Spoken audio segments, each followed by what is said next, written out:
આવો ચૈત્રી નવરાત્રી ટૂંક જ સમયની અંદર આવી રહી છે, એની સાથે જોડાયેલી એક પૌરાણિક કથા એ મારે આપને ટેલિવિઝનના માધ્યમથી કહેવી છે। કૌશલ દેશના રાજા ધ્રુવસિંધુ ની હત્યા કરવામાં આવી, જંગલની અંદર નીકળે છે અને સિંહ ફાડી ખાય છે એવી કથા છે। આ કથાઓ પૌરાણિક બહુ સમજા જેવી છે। પછી તો એવી કથા છે કે રાજાને હત્યા થઈ, મરી ગયા પછીની રાજગાદી માટે એના 2 વારસદારો એટલે 2 દીકરાઓ હતા, 2 પત્નીઓ હતી। લીલાવતી એ કે મારો દીકરો બેસે, મનોરમા કે મારો દીકરો બેસે, પણ પછી એવી કથા છે કે લીલાવતીનો દીકરો શત્રુજીત એને રાજગાદી આપવામાં આવી, અને મનોરમા જે છે એ પોતાનો દીકરો સુદર્શન એને લઈને ઋષિના આશ્રમમાં ચાલી જાય છે। પછી શત્રુજીત જે હતો વાલા એને એમ થયું કે મારો દુશ્મન હજુ જીવે છે, એને મારવો છે, એને મારવા માટે થઈ અને શત્રુજીત સૈન્ય લઈ અને ઋષિના આશ્રમમાં આવે છે। પણ હવે સુદર્શન જે હતો એ પરમ ભગવતીનો ઉપાસક નીકળે છે।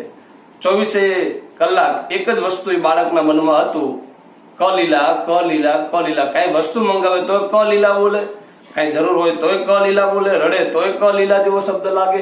એમાંથી માં ભગવતી પ્રસન્ન થઈ ગયા। શબ્દ એ નાદ છે, શબ્દ એ બ્રહ્મ છે, અને શબ્દથી ભગવતી પ્રસન્ન થયા, અને પછી તો અસંખ્ય વરદાનો આપે, દરેક વસ્તુ આપે છે, અને ઈ સુદર્શન દેવીનો ઉપાસક બને છે। સમય જતા પછી તો શત્રુજીતનું જે સૈન્ય હતું એ પાછું ગયું, અને એવી કથા છે કે બનારસનો એક રાજા એ ત્યાંથી એના સૈનિકો નીકળે છે, અને એની રાજાની દીકરી શશિકલા જે છે એનો સ્વયંવર રચવાનો છે।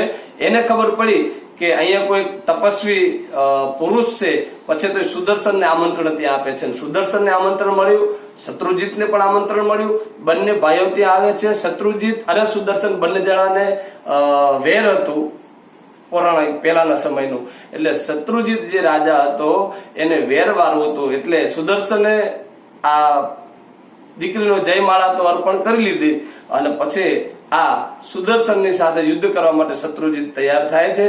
પછી તો બહુ સમય વીત્યો, શત્રુજીત યુદ્ધ કરવા માટે આવે સુદર્શનની સાથે, એટલે સુદર્શન એકલો નથી, શશિકલાના પિતા પણ સાથે છે। રણભૂમિના મેદાનની અંદર સુદર્શને ભગવતીને યાદ કર્યા, અને મા જગદંબા આવે છે, અને એવી કથા છે કે એ સમયે શત્રુજીતનો જે પણ સૈન્ય હતું બધાને મારીને માતાજીએ ભસ્મ કર્યા, અને પુનઃ કૌશલ દેશના રાજા તરીકે સુદર્શનને સ્થાપિત કર્યો। અને પછી તો દર ચૈત્રી નવરાત્રીમાં સુદર્શન પોતે માની ઉપાસના કરવા માટે જાય છે।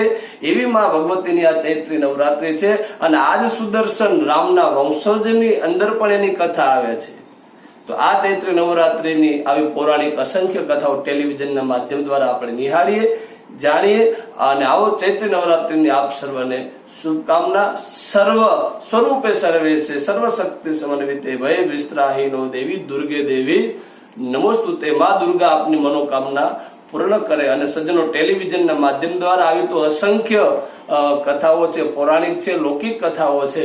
આવો આ કથા સાથે જીવનને ધન્ય બનાવીએ। હરિઓમ અસ્તુ।